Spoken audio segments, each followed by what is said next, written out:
Mas a gente fica emocionado mesmo, irmãos, com a grandeza do nosso Deus. Deus é assim. A gente não merece, irmãos. Quem merecia estar aqui, irmãos? Quem merecia?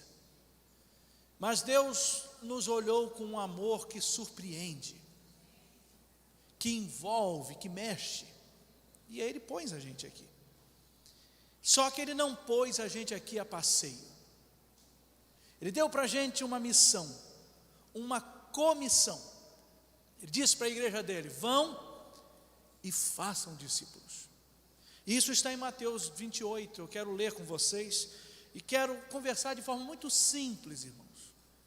Vou tentar ser muito objetivo, muito simples, porque a profundidade da palavra de Deus vem de forma tão simples, que alcança o nosso coração como uma flecha certeira, na verdade. E olha o que diz as Escrituras: portanto, ide, fazei, vamos ler juntos, né? Um texto desse, o pastor lê sozinho, é egoísmo, né? É muito lindo, vamos juntos? Portanto, ide, fazei discípulos de todas as nações, batizando em nome do Pai, do Filho e do Espírito Santo, ensinando-lhes a obedecer a todas as coisas que vos ordenei, e eu estou convosco todos os dias, até o final dos tempos. Meus irmãos, esses versos são conhecidos como a grande comissão. Ele é assim porque Jesus deu um ide, uma palavra de ordem aos seus servos, e enviou os servos para evangelizar o mundo. A grande comissão não tem limites. A grande comissão põe a abrangência do mundo diante de nós. E qual é a grande missão? O que pode centralizar esse texto? É o fazer discípulos. O envio da igreja, irmãos, tem agenda definida por Jesus. É para isso que Ele enviou a sua igreja. A igreja não foi enviada a passeio ou para outras finalidades que excluam o fazer discípulos. E a igreja não pode cochilar diante da sua comissão.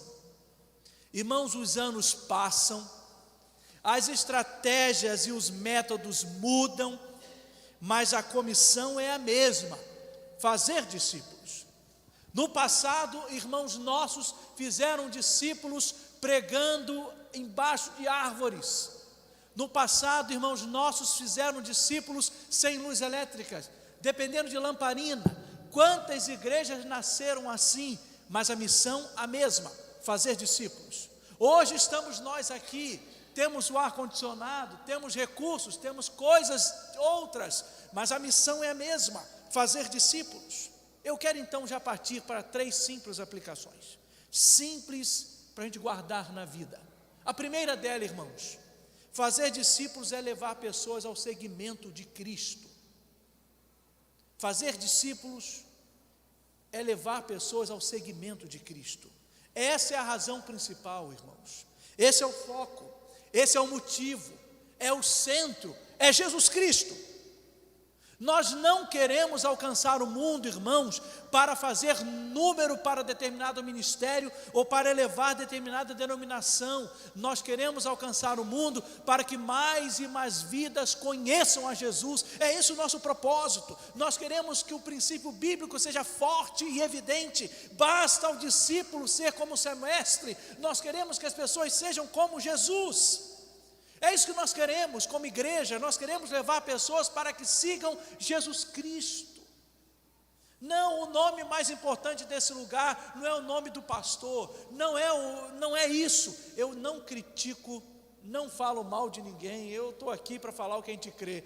Mas se há uma coisa que eu nunca gostaria, é que de repente colocasse ali na frente: Igreja Batista do Ministério do Pastor Eliudes. Não é do Ministério do Pastor Eliudes, é a Igreja Batista do Ministério de Jesus Cristo.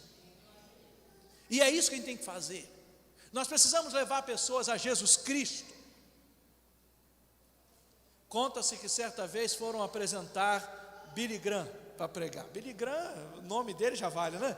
Só em falar o nome já chega primeiro que a pessoa. Mas pediram um pastor para apresentá-lo, e ele disse o seguinte: está diante de vocês um homem extraordinário, O homem que tudo aquele que ele diz acontece. Está diante de vocês nesse momento um homem cuja palavra é forte, poderosa, empolgante, uma palavra que encontra, mexe e muda. E este homem se chama Jesus Cristo, e o pastor Billy Graham vai falar sobre ele. É isso, entendem? É isso. Esse nome, esse homem é Jesus, e nós estamos aqui para falar sobre ele. Então, não temos discípulos nossos do ponto de vista do segmento. Nós fazemos o discipulado do ponto de vista prático. Discípulos porque são aprendizes dessa proposta. Mas em essência, são discípulos de Jesus. Então, irmãos, a igreja faz isso. A nossa igreja tem essa missão, esse propósito, esse foco. Nós queremos levar pessoas ao segmento de Jesus. Nós somos inquietos, irmãos, enquanto tiver nessa cidade alguém que não conhece Jesus Cristo, a igreja não sossega. A igreja precisa levar essa pessoa ao segmento de Jesus. Segundo lugar, irmãos, fazer discípulos é um estilo de vida, não um evento. É um perigo quando a igreja se perde em eventos, achando que os eventos darão conta de cumprir a comissão. Eventos são úteis, eu gosto muito deles inclusive, são úteis, mas eventos não são o essencial. Evento é sempre uma consequência. A comissão de fazer discípulos não é eventual, a comissão de fazer discípulos é contínua, por isso é estilo de vida. Por exemplo, deixa eu trocar um exemplo simples que mexe com... Almoçar é preciso, não é, irmãos? Estou falando do almoço que é o próximo. A alimentação é necessária. Almoçar então é um estilo de vida. A gente almoça todo dia. Nós almoçamos, porque a gente precisa, é uma necessidade intrínseca. Agora, almoçar em restaurante é evento. Não é verdade? É evento. Almoçar é estilo de vida, em restaurante é evento. Eu preciso me alimentar, mas no restaurante. Então quer dizer que almoço bom é só quando eu fui no restaurante? Não.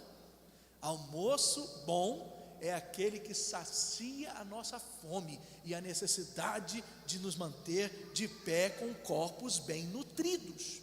Porque almoçar é estilo, restaurante é evento.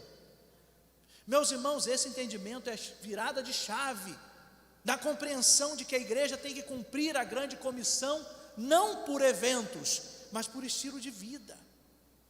É claro que fazer discípulos, irmãos, não exclui cuidar dos que já são discípulos, não exclui.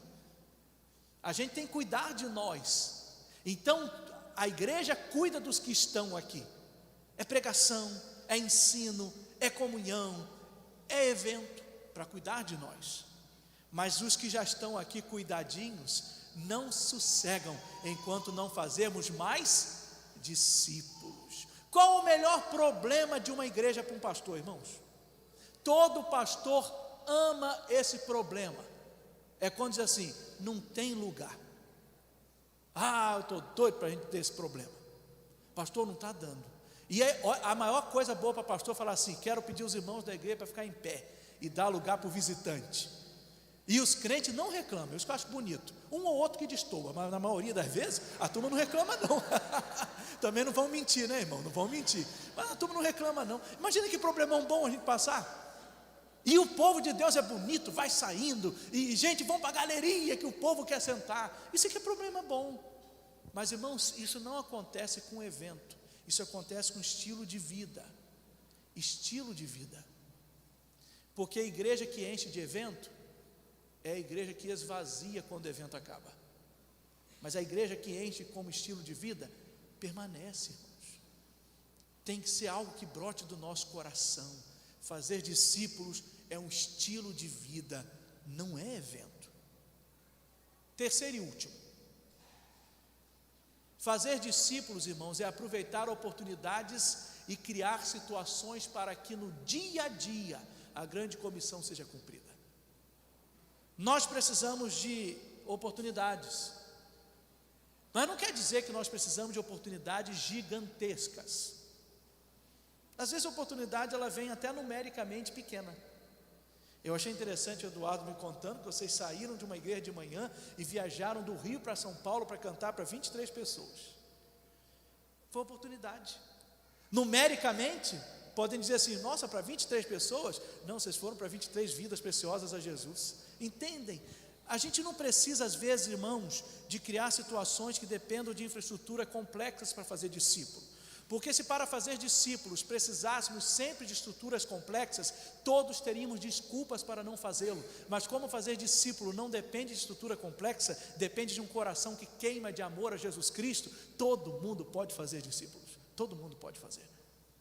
Todo mundo. Eu achei interessante que nos Estados Unidos uma igreja começou uma verdadeira revolução, e isso nasceu até um livro chamado Conspiração da Bondade. Essa igreja, ela simplesmente queria fazer alguma coisa diferenciada por aquela cidade, e todos os métodos que tentavam não davam certo, e já estava uma coisa esgotada, e a igreja um pouco sem credibilidade naquele lugarejo. Então eles tomaram a decisão, oraram a Deus, pediram sabedoria a Deus, e Deus pôs no coração daquela igreja trabalhar com gestos de bondade que mostrassem de forma prática o amor de Deus. Aí nasceu um livro, A Conspiração da Bondade. O que eles tomaram a decisão? Tudo que for gesto de bondade nós vamos fazer.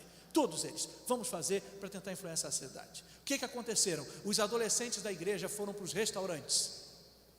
E na hora que acabava o expediente do restaurante, os adolescentes da igreja pediram aos donos do garçom: nós podemos lavar o banheiro desse restaurante? Aí eu falei: vocês estão malucos? Vocês querem comida no final? Não, não queremos nada, nós queremos lavar o restaurante. Vamos lavar banheiro de restaurante? Podemos. Ué, vocês querem? No final perguntaram assim: mas vem cá, vocês são da onde? O que vocês estão querendo? Queremos nada. Nós queremos mostrar para vocês que Deus ama assim, desinteressadamente. O amor de Deus é assim. E aquilo começou a botar o povo com a pulga atrás da orelha. De repente foram para os mercados. E aí quando o povo carregava a bolsa de compra, eles chegavam: posso carregar para você? Mas não tem dinheiro. Não quero dinheiro, só quero te ajudar. Para quê? Para mostrar que Deus te ama assim, desse jeitinho. Esse é o amor de Deus. A igreja de repente abriu o pátio dela para os correios guardarem o carro no pátio. E começaram a dizer assim: os carros estão sujos, vamos lavar os carros para eles trabalharem com o carro limpo no outro dia. Começaram a mostrar, e isso aconteceu ali. Foi esse método, irmãos. Foi a conspiração da bondade.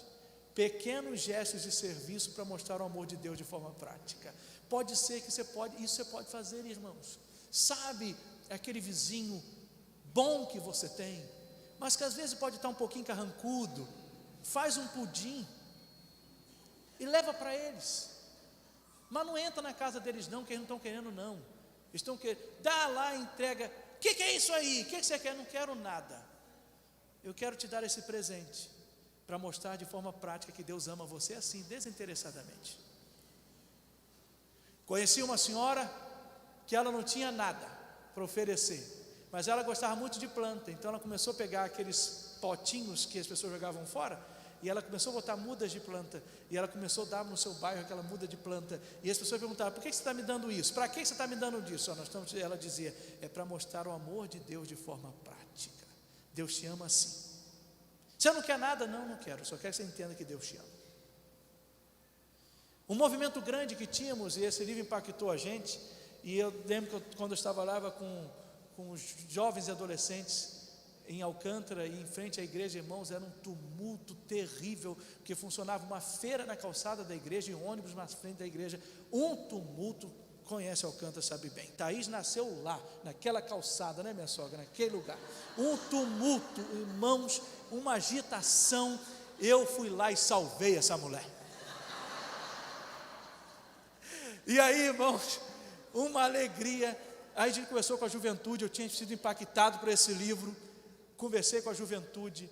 E aí a gente tomou uma decisão. Aquele povo enjoava. Vamos fazer o contrário. Pegamos uma panela, enchemos da água do bebedouro da igreja, jogamos aqueles pó de groselha, pegamos bisnaguinha, tascamos requeijão e botamos a juventude na frente da igreja. Vamos dar um lanchinho para esse povo que está esperando no ônibus. O pessoal fala assim: tem veneno nisso não? Não, isso aí é para mostrar o amor de Deus de forma prática para vocês. Só que no meio de tudo vinha uma pessoa e perguntava assim: vocês são da onde? Essa igreja aqui é a igreja que está fazendo isso? É a igreja que está fazendo isso. Consegue compreender, irmãos? Ali foi esse método. É o dia a dia, irmão. Tem alguma coisa que você pode fazer para alcançar o coração de alguém com o amor de Deus? Tem alguma coisa, tem alguma coisa. Pastor, mas existem situações que exigem um confronto maior. Exigem e confrontaremos. O pecado tem que ser confrontado. Mas peça a Deus a estratégia para que abra um momento chegar e fazer discípulo, irmão. Para nós fazermos discípulos. A gente crê aqui na igreja, irmãos, se vocês creem, e creio muito, que um pequeno grupo multiplicador, um PGM, é um método para isso. Faz parte, é bênção, é cuidado. O que não creio e não desenvolvo, PGM não substitui a igreja, mas PGM é a igreja fazendo um bocadinho mais num grupo onde não possa vir. Nós vamos, se Deus permitir, retomar a nossa intenção de evangelizar também por grupos menores, porque existem pessoas que podem não vir aqui, mas nós vamos lá e vamos trazer essas pessoas para aqui. Você crê nisso também, irmãos? Creio. Então se prepara, irmãos, para a gente avançar. Nós precisamos avançar. A igreja de Jesus não pode, irmãos, deixar de evangelizar. A igreja de Jesus não pode parar, irmãos, de fazer discípulos. Vão e façam discípulos. É para isso que nós devemos viver. No dia a dia, na simplicidade, mas fazermos discípulos no nome de Jesus. Vamos fazer discípulos, gente? Sabe, de repente tem alguém que você quer ganhar para Jesus, e que você está dizendo, pastor, tem alguém, mas é ruim. O bicho é ruim, pastor. Eu não vou duvidar, que eu não conheço, eu acredito em você. Porque a gente é bicho ruim também, Jesus salvou a gente. Pronto. Você vê dizer, pastor, olha, se essa pessoa vier para a igreja, acabou a paz da igreja. Acaba não, irmãos, acaba não, Jesus quebra tudinho. Jesus quebra. Ele melhora, ele restaura. Diz que tinha um casal que brigava tanto, que quando o homem morreu, a mulher mandou escrever assim na lápide: durma em paz até que eu chegue. De tanto que eles brigavam, durma em paz até que eu chegue. Irmãos, talvez você diga assim, pastor, você não fica lembrando de alguém não, deixa para lá. Talvez você diga assim, pastor, a gente ganhar gente para Jesus, pode ser que nessa hora venha gente assim. Meus irmãos, a Bíblia fala até inclusive que tem joio e trigo, não fala disso? Só que não é nossa tarefa separar joio e trigo. A Bíblia diz que naqueles dias, no último dia, os anjos farão essa tarefa, porque a gente erra, a gente julga errado. Deus sabe quem é joio e quem é trigo, e tem que ter joio também, porque se não tivesse joio, não ia precisar ter pastor para trabalhar, para dar o couro, para ficar careca, não ia precisar. Mas Deus nos mandou aqui para crer que tudo que está diante dos nossos olhos é trigo, porque os campos estão brancos para a ceifa, a colheita, irmãos. Então vamos embora fazer discípulos, irmãos. Vão e façam discípulos. A ordem não fica velha, a ordem é para hoje, e nós vamos cumprir, para a honra e para a glória do nome do Senhor. Amém, irmãos?